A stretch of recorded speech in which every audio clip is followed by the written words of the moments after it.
Nous sommes ensemble pour une demi-heure d'information, le temps de parcourir l'actualité ici en Côte d'Ivoire et à l'étranger. Bonsoir et bienvenue dans ce 20h. Plusieurs mesures ont été prises au cours du Conseil des ministres tenu ce mercredi, mesures au nombre desquelles des solutions à la cherté de la vie et l'assistance aux jeunes filles vulnérables en vue de leur accès à la vie active. Tout savoir sur ce Conseil des ministres dans quelques instants. 2 projets de loi adoptés en séance plénière à l'Assemblée nationale, projet relatif au régime de pension géré par la CGRAE, la Caisse générale de retraite, et celui relatif à la protection et la gestion intégrée du littoral. Des précisions dans quelques instants. La première dame Dominique Ouattara, ambassadeur spécial de l'ONU-SIDA, a lancé officiellement ce mercredi le projet UNITAID, projet qui a pour objectif d'améliorer le diagnostic précoce du VIH-SIDA chez les nourrissons. Explication dans quelques instants. En Afghanistan, un camion piégé a explosé ce mercredi à Kaboul, près de l'ambassade d'Allemagne. L'attentat a fait 90 morts et des centaines de blessés grièvement touchés. Attentat pas encore revendiqué. Voilà pour les principaux titres. Commençons par le palais présidentiel où un conseil des ministres a eu lieu ce mercredi. Jérôme Kofi Aboulin pour le point. Permettre à la jeune fille vulnérable d'avoir accès à un emploi, cela fait partie du projet de promotion et d'accès à l'emploi évoqué au cours du Conseil des ministres ce mercredi. Un projet que le gouvernement entend mettre en œuvre très rapidement. Il prévoit, entre autres, des formations qualifiantes en plus de mécanismes d'aide à l'emploi. Ce programme est mis en œuvre en partenariat avec une fondation, la fondation Amigo, et il vise l'amélioration des conditions de vie et l'accroissement du niveau de protection et d'insertion socio-professionnelle des jeunes filles de 16 à 25 ans, des jeunes filles principalement rendues vulnérables par leur faible niveau de scolarisation et leur exposition aux grossesses précoces, aux IST, et au VIH-Sida. Ce projet durera 3 ans avec l'objectif d'accompagner 160 jeunes filles pour la première phase. Une autre communication, toujours dans le cadre de la formation, c'est l'adoption du plan sectoriel éducation-formation sur la période 2016-2025. Avec cette mesure, le gouvernement ivoirien, selon ce Conseil des ministres, se fixe pour objectif de mieux planifier l'évolution du système scolaire en Côte d'Ivoire. Ce projet de grande envergure vise principalement à assurer à tous les enfants et adultes de Côte d'Ivoire une éducation et une formation de qualité. Il s'agit ici de prendre en compte naturellement les acquis du système d'éducation actuel, mais d'intégrer dans ce plan les ambitions de la Côte d'Ivoire qui figurent au plan national de développement 2016-2020.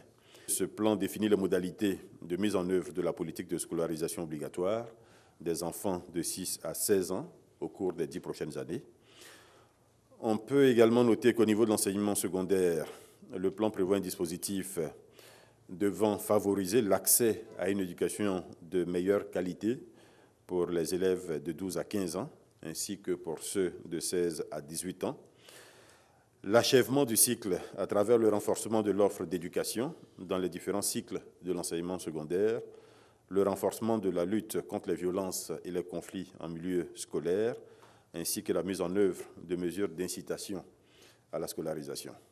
Le gouvernement, également préoccupé par la vie chère en Côte d'Ivoire, saisissant donc l'occasion de ce rendez-vous hebdomadaire pour en parler, il décide de prendre le taureau par les cornes pour ce qui concerne notamment les problématiques de l'alimentation, du logement et du transport. 3 secteurs jugés prioritaires à l'issue d'une étude réalisée en 2014. Ces études indiquent qu'il y a principalement 3 postes de consommation qui sont jugés les plus importants par les Ivoiriens. C'est l'alimentation, 25%, c'est le logement, 13%, et c'est les transports, 12%. Donc, le gouvernement a décidé de mettre l'accent le plus fortement possible sur les 3 postes cités, donc l'alimentation, le logement et les transports. Tout va être mis en œuvre pour que sur ces trois-là, nous ayons des résultats tangibles. Dans l'immédiat, relativement à l'alimentation, les prix et les marges sur le riz, l'huile, la tomate concentrée, le sucre, le ciment sont bloqués. Concernant le transport, un cadre de concertation sera mis en place qui permettra de renforcer la lutte contre les faux frais. Ce cadre va comprendre l'Office de la fluidité des transports, l'unité de lutte contre le racket, le Conseil national de lutte contre la vie chère et le Haut Conseil du patronat des entreprises de transport. Au niveau des transports, toujours, un nouveau plan de desserte par les bus de la SOTRA sera mis en place, qui permettra à ces bus d'aller beaucoup plus loin qu'ils ne le font aujourd'hui. Au niveau du logement, les conditions de bail à usage d'habitation et de bail à usage commercial feront l'objet d'une réglementation plus stricte.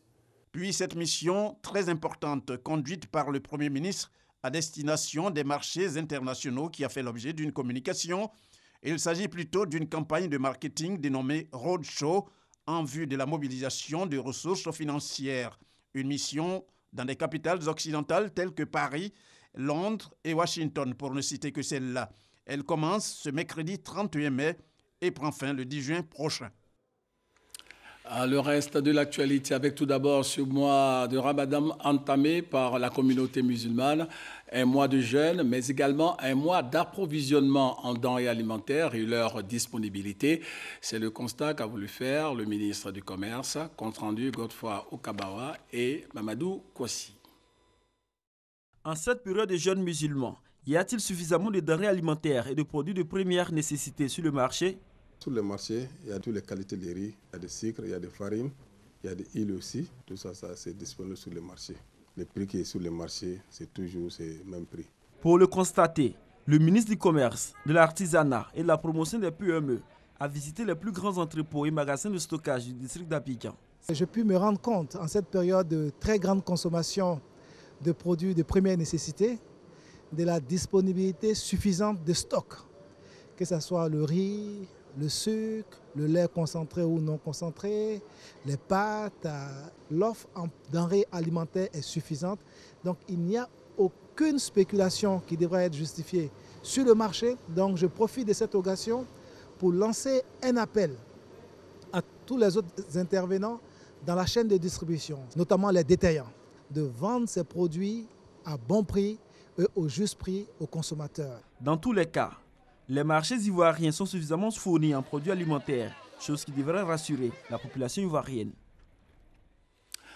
Rendons-nous maintenant à la primature où Amadou Gon Coulibaly, Premier ministre, a reçu une délégation du RHDP, le Rassemblement des Ofotistes pour la démocratie et la paix.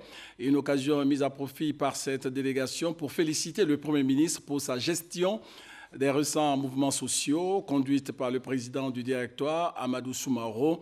La délégation a demandé au Premier ministre de transmettre au président de la République, Alassane Ouattara, toute la reconnaissance du RHDP et son soutien, reconnaissance également au président Henri Konan Bédié du PDCI RDA. Comme annoncé dans les titres, 2 projets de loi adoptés ce mercredi en séance plénière à l'Assemblée nationale. Pour les députés, ces projets de loi répondent au souci d'apaiser le climat social, nous dit notre reporter Gabriel Zanilou. Ils ont délibéré sur 2 projets de loi ce mercredi. Le premier régularise l'ordonnance portant organisation des régimes de pension gérés par la SEGRAE. Le deuxième est relatif à l'aménagement, à la protection et à la gestion intégrée du littoral. Sur 225 députés présents, 223 ont approuvé ces 2 projets de loi. 2 députés se sont abstenus. La raison. Ces projets ne répondent pas totalement à notre vision des choses. Nous ne nous sommes pas opposés, nous n'avons pas voté contre, mais nous avons trouvé insuffisant. Mais la majorité des députés voit la volonté du gouvernement d'apaiser le climat social. Un cadre législatif pour coordonner les activités des utilisateurs du littoral était très attendu, car permettant d'éviter les conflits communautaires. L'ordonnance sur les régimes de pension était aussi nécessaire pour apporter une accalmie. C'est la preuve que le président de la République a accédé à tous les problèmes, à toutes les revendications de nos organisations syndicales. Et même mieux, il est allé plus loin.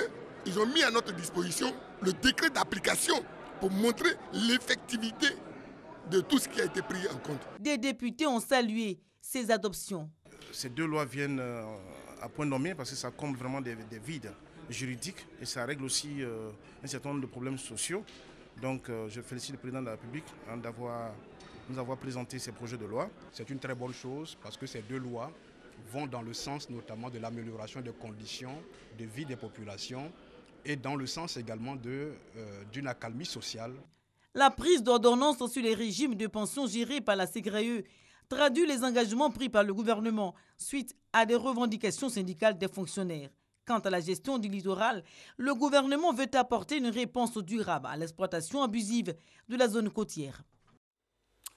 Il a été question de cohésion sociale au cours de la rencontre entre le chef d'état-major général des armées, Touré Sékou, et les militaires sur place à Bouaké. L'accent a été surtout mis sur la discipline militaire et la parfaite cohabitation entre population et forces de défense. Kader Sogodogo.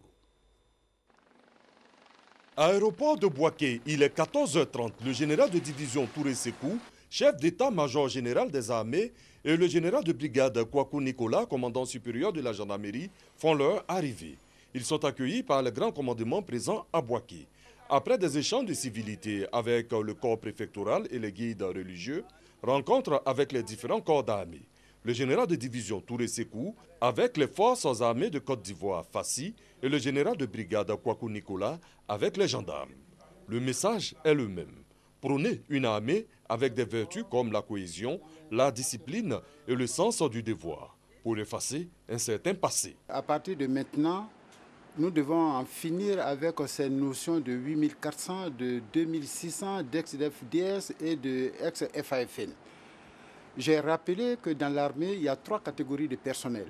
Il y a la catégorie des officiers, la catégorie des sous-officiers et la catégorie des militaires du rang. Donc désormais, c'est de ces 3 catégories-là que je voudrais entendre parler. Pour le délai du 31 mai 2017, pour le dépôt des armes illégalement détenues par certains militaires, le couvert ne sera pas remis. J'ai rappelé aux militaires ce délai du 31 mai 2017. Donc c'est cette date-là qui est de rigueur et pour nous, de notre côté, il n'y a aucun changement qui est envisagé. En ce qui concerne la gendarmerie nationale, relativement à la tuerie de Hara, l'enquête suit son cours. Tout le monde déplore ce qui est arrivé à Hara.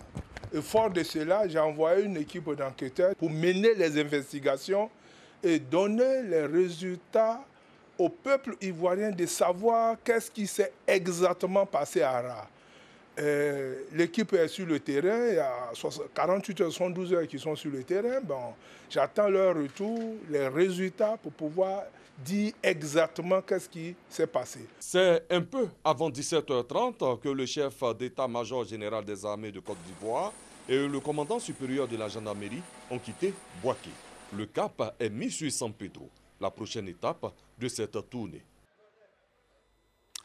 Je vous l'annonçais dans les titres, la première dame Dominique Ouattara, ambassadeur spécial de l'ONU-SIDA, a lancé officiellement ce mercredi le projet UNITAID, projet qui a pour objectif d'améliorer le diagnostic précoce du VIH-Sida chez les nourrissons, compte rendu Mahama Traoré, Abiba Dambélé, Saoui. Des mères heureuses d'accueillir la première dame Dominique Ouattara ce mercredi dans l'enceinte de l'hôpital général de Port-Boué. Une joie à la hauteur de l'événement, car l'ambassadeur spécial est là pour poser un pas majeur dans la lutte contre le sida pédiatrique en Côte d'Ivoire. Il s'agit du lancement du projet UNITAID, visant à optimiser le diagnostic précoce du VIH chez les nourrissons. Atout majeur du projet UNITAID, cet équipement dénommé point d'offre de service. Une technologie qui permet de réduire les délais des tests de dépistage chez les enfants exposés au VIH-Sida. Elle délivre en 1 heure de temps les résultats des tests contre 30 à 45 jours jusque-là. Le projet est financé et mis en œuvre par les partenaires au développement, notamment la Fondation Elisabeth Glaser. La Fondation Elisabeth Glaser pour la lutte contre le sida pédiatrique est activement et résolument au service de la Côte d'Ivoire. Et cela, à travers ce projet, d'être à la pointe de l'introduction des technologies et de modèles de soins innovants pour permettre à la Côte d'Ivoire d'être au rendez-vous du contrôle de l'épidémie en 2030. Ceci contribuera sans aucun doute à accélérer la mise sous traitement des enfants vivant avec le VIH et à réduire les risques de mortalité infantile. Une forte mobilisation de tous les acteurs de la lutte contre le sida pour le passage à l'échelle d'une telle initiative facilitera l'atteinte des cibles 390 de la stratégie d'accélération de l'ONU-SIDA pour mettre fin au sida d'ici 2030. Pour la réussite du projet United, Raymond Goudou Kofi en appelle à l'implication pleine et entière du personnel sanitaire. À vous les agents communautaires, nous comptons sur vous pour votre mobilisation autour de ce projet. À vous, chers malades, chers parents, je voudrais dire que le sida doit désormais être considéré comme toute autre maladie. La période de la peur du sida est loin derrière nous. Avec les médicaments antirétroviraux, le sida devient une maladie chronique comme le diabète, l'hypertension artérielle. Pour une Côte d'Ivoire qui ambitionne d'éradiquer le sida en 2030, la technologie proposée par le point d'offre de services arrive à point nommé. De quoi réjouir l'ambassadeur spécial de l'ONU-SIDA, la première dame de Côte d'Ivoire, Dominique Ouattara, qui exhorte les mamans à fréquenter les centres de dépistage. Chers partenaires, je tiens également à vous remercier pour la synergie des efforts consentis en vue de faciliter l'accès au diagnostic précoce et au traitement pédiatrique. Cette étape est essentielle à l'élimination du sida en Côte d'Ivoire et sans votre soutien, cet objectif serait difficile à atteindre. Cependant, il nous faut consentir davantage d'efforts encore pour que plus aucun enfant ne naisse avec le sida. Chère maman, cette nouvelle technologie pour le diagnostic précoce du VIH permettra de mieux protéger vos enfants. Je vous encourage à fréquenter régulièrement les structures de santé qui sont à votre disposition. Vous y trouverez du personnel compétent qui saura vous conseiller adéquatement. N'hésitez pas à les consulter en famille, c'est de cette façon que nous réussirons à éliminer le sida en Côte d'Ivoire. 9 pays africains sont concernés par le projet United. En Côte d'Ivoire, ce projet va durer 4 ans. Il sera déployé sur 137 sites répartis dans 6 régions sanitaires et 10 districts sanitaires identifiés. La communauté internationale célèbre ce mercredi 31 mai la journée mondiale sans tabac. Et ici en Côte d'Ivoire, 14,6% de la population consomme régulièrement du tabac.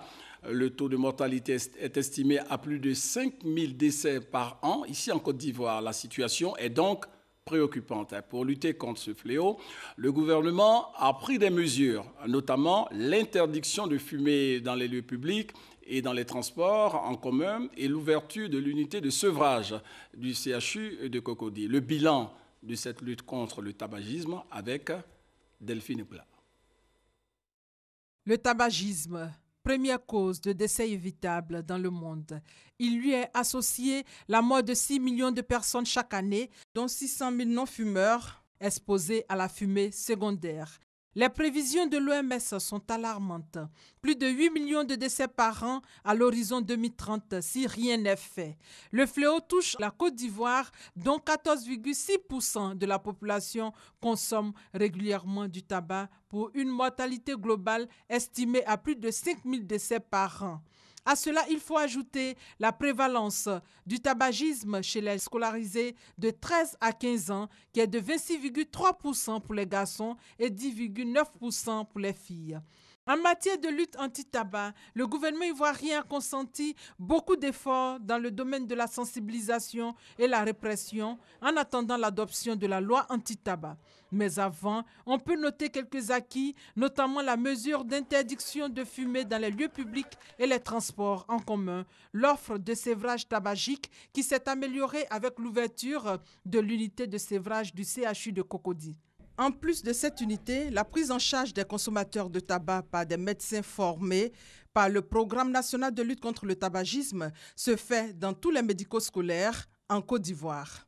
Le ministère de la Santé a aussi lancé le concept « Ma santé, ma vie » qui vise à inculquer aux populations l'adoption de bonnes pratiques. Ce mercredi, Journée mondiale sans tabac qui a pour thème le tabac, une menace pour le développement, tous les fumeurs sont priés de s'abstenir de fumer durant ce jour pour le reste de leur vie. L'Institut de cardiologie d'Abidjan a été désigné meilleur établissement de santé publique ici en Côte d'Ivoire et plusieurs autres prix ont été également remis aux acteurs du secteur sanitaire dans le district d'Abidjan. Le point avec Patricia Omou-Etia. L'Institut de cardiologie d'Abidjan et la clinique La Providence, primé meilleur établissement sanitaire public et privé de Côte d'Ivoire. 4 critères ont permis de les distinguer, à savoir l'hygiène, l'accueil, l'attractivité et l'environnement. Nous sommes obligés à chaque fois de revoir nos objectifs, de revoir nos cibles et d'arranger tout problème d'insatisfaction, puisque notre objectif premier, c'est la satisfaction de nos patients. Ça nous met une pression supplémentaire parce que nous ne devons pas nous arrêter là. Ça nous demande encore beaucoup plus d'efforts. Il faut qu'on propulse encore notre eau à l'avant. Nous sommes à la première édition des Hosto Awards, une initiative qui vise à améliorer la qualité des soins dans nos hôpitaux. Ce que nous on veut faire, simplement, c'est de créer une saine concurrence entre ces établissements de santé, parce que les gens se plaignent, il y a d'autres qui se soignent pratiquement plus dans ces établissements de santé. Il faut le dire tout net. Donc nous, c'est pour amener ces gens qui ont décidé de ne plus partir à l'hôpital, de repartir. Mais c'est ensemble qu'on pourra aider à l'amélioration de la qualité de service. Le ministère de la Santé et de l'Hygiène publique, qui a fait de l'hygiène et la qualité des soins son cheval de bataille, apprécie l'initiative. Le ministère de la Santé et de l'Hygiène publique a fait de l'année 2017 l'année de la vaccination et de l'hygiène. Et donc cette initiative-là entre bien dans le cadre de la vision du ministère, de faire en sorte que les soins de qualité se dispensent dans des établissements. Les Hosto Awards mettent en compétition les établissements sanitaires publics et privés de Côte d'Ivoire. Le CHU de Cocody et la clinique Osé occupent la seconde place du classement. Un hommage a été rendu récemment au président du PDCI-RDA, Henri Konan Bédié, hommage rendu pour ses actions de paix par la coordination nationale des transporteurs du PDCI. Le point avec Herman Guivet.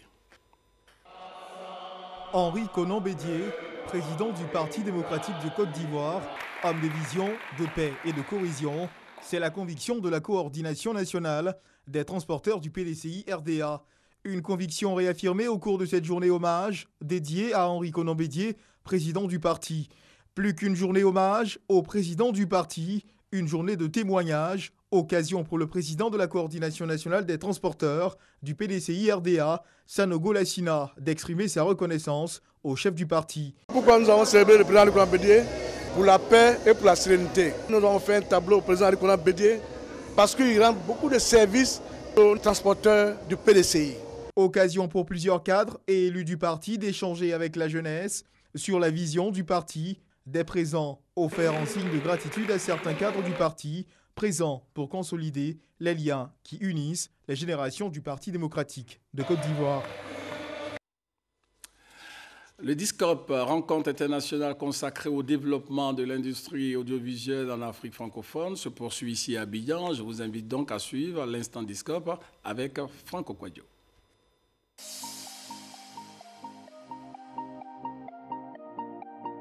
Deuxième journée du DISCOP, les masterclass comme activité principale. Les masterclass, ce sont des sessions d'information ou de formation axées sur différents sujets.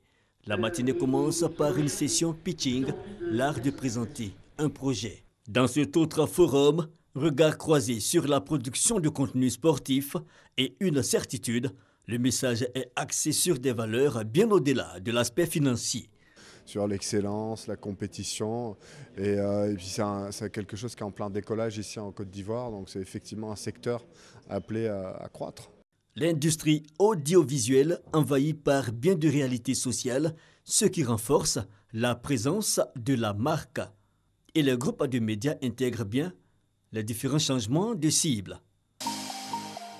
Un DISCOP de rencontres, mais aussi des innovations. Petite curiosité de ces masterclass, ce dispositif de transmission vidéo via Internet, utile Pour un journaliste, reporter d'images à JRI. En tant que JRI, on me demande beaucoup, à moi JRI. J'ai beaucoup de matériel et on me demande de faire énormément de choses. Donc j'ai besoin de disposer d'une technologie facile à utiliser.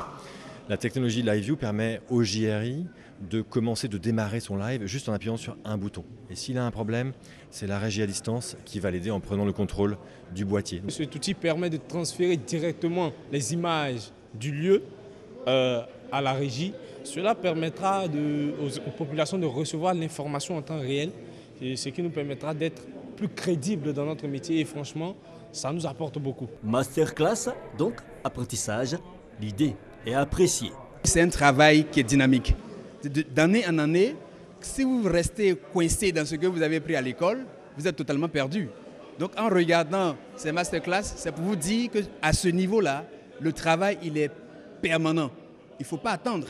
Donc cette année, vous avez vu ce que vous avez vu, c'est le résultat de ce que les gens ont fait l'année dernière. Donc ce qui veut dire que l'année prochaine, vous allez voir d'autres possibilités offertes par les numériques. Discope 2017, acheteurs et diffuseurs de contenu média sont au rendez-vous.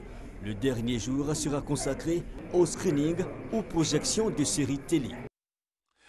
À développement local, le président du conseil régional du Sud Koumoué était l'invité du forum des directeurs de publication du Côte d'Ivoire. Le docteur Aka Awele a dressé le bilan des réalisations et les perspectives qui s'inscrivent dans le cadre du développement économique de la région du Sud Koumoué. Pour en savoir davantage, je vous invite à suivre ce compte-rendu de Mamadou Kouassi. Construction de centres de santé d'écoles. Reprofilage de pistes villageoises. Quelques réalisations du conseil régional du Sud Koumoué depuis 2013. Avec un littoral long de 86 km, des ressources minières et une offre touristique diversifiée, la région du Sud Koumoué est en plein essor. Cette région se veut être la porte d'entrée de la modernité industrielle en Côte d'Ivoire d'ici à 2020, avec l'expansion de la zone industrielle de Bonois. Ce sont là les propos du président du conseil régional du Sud Koumoué, le docteur Aka Awele, invité par le Forum des directeurs de publication du Côte d'Ivoire. Nous devons mettre l'accent sur tout ce qui touche les infrastructures de base. Le tout premier niveau, si vous n'avez pas d'école, si vous n'avez pas de centre de santé, si vous n'avez pas l'électrification, on dit que l'électricité précède le développement. Si vous n'avez pas de route, si vous n'avez pas de l'eau, l'eau source de vie, vous ne pouvez pas aller au développement, vous ne pouvez pas aller à l'émergence. Nous avons voulu dire que dans tous ces domaines, le conseil régional du Sud Koumoué a atteint un niveau acceptable. Durant 2 heures, tous les sujets de développement ont été passés au peigne fin dans un échange avec les journalistes. Les chefs traditionnels et les élus locaux de la région sont venus apporter leur soutien au président du conseil régional. Quand vous avez un fils qui bosse, il a eu le courage de dire qu'il bosse pour qu'il aille de l'avant. Mais il travaille, s'il ne travaille pas, on allait dire qu'il ne travaille pas. Mais il travaille. On l'encourage à aller de l'avant et nous sommes fiers de lui. Tout ce qu'il a dit ici, nous adhérons à cela et c'est pour cela que nous sommes venus pour le soutenir. L'invité du forum est une tribune d'échange offerte à des personnalités par le Forum des directeurs de publication du Côte d'Ivoire, afin de permettre à ces personnalités d'expliquer au grand public leurs différentes activités. La Côte d'Ivoire est candidate pour un siège de membre non permanent de l'ONU.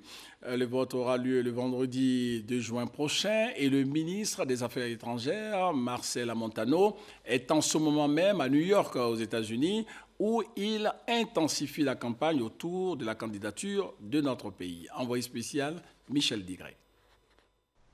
C'est la dernière ligne droite avant le vote pour un siège de membre non permanent au Conseil de sécurité de l'ONU.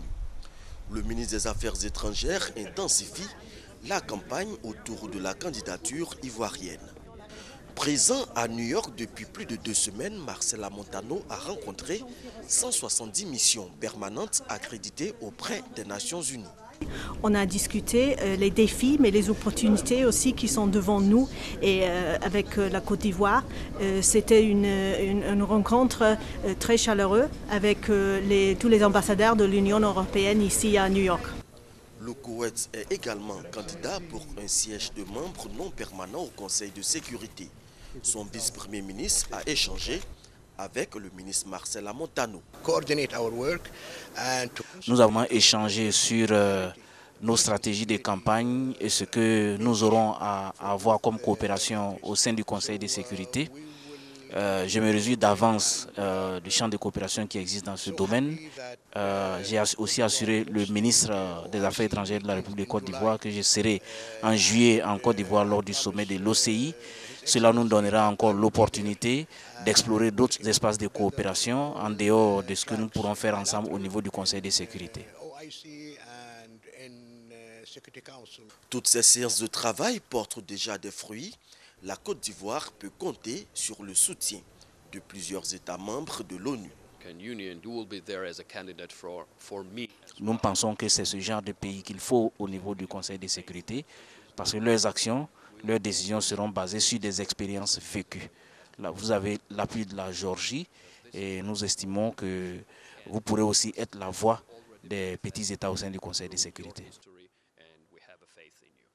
Écoutez, ce fut un grand honneur pour mon équipe et pour moi de rencontrer le ministre des Affaires étrangères de Côte d'Ivoire à un moment particulièrement important, quelques jours avant l'élection qui, nous l'espérons tous, va permettre à la Côte d'Ivoire d'accéder au Conseil de sécurité et ce faisant va permettre à la France et à la Côte d'Ivoire de renforcer encore un partenariat à bien des égards exemplaires, à la fois sur le plan bilatéral bien sûr, puisque nous sommes l'un pour l'autre des partenaires privilégiés, mais aussi sur le plan de la gestion des crises régionales et de la promotion du partenariat entre l'Union africaine et l'ONU, qui est une vraie priorité pour la France, qui est une vraie priorité pour la Côte d'Ivoire, et qui nous permettra aussi, sur l'ensemble des grands sujets du monde, de renforcer la concertation entre nos deux pays.